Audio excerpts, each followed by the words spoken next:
watch the season pull up its own stakes and rush the last weekend of the last week before the gold and the glimmer have been replaced.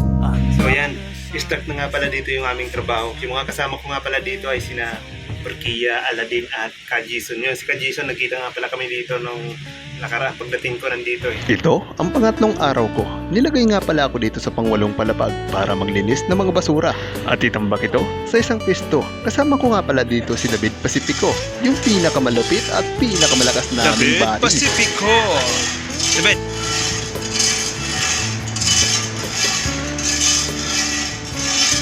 $600 nga pala dito ang arawan. At syempre, palagi yung may OT. 75 naman ang bawat oras. Sinulit ko na nga pala dito ang pagtatrabaho dahil alam kong malaki ang kikitain ko.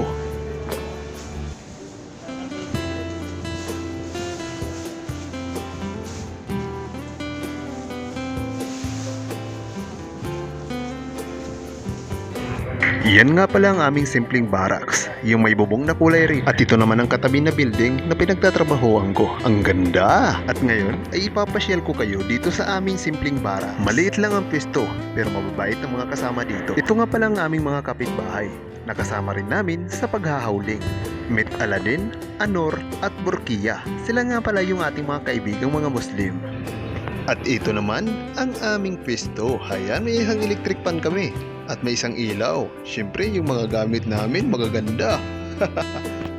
Ito nga pala yung aming logbook kung saan dito nakalista yung aming mga inaakyat na mga display sa bawat palapag. Tulad yan. Makikita dito ay yung nagkanina ay nag-akyat kami ng higit 50 simento sa dalawang bahagi ng palapag sa pinagtatrabahuan namin. At kinabukasan ay nagtuloy-tuloy ng aming pagtatrabaho.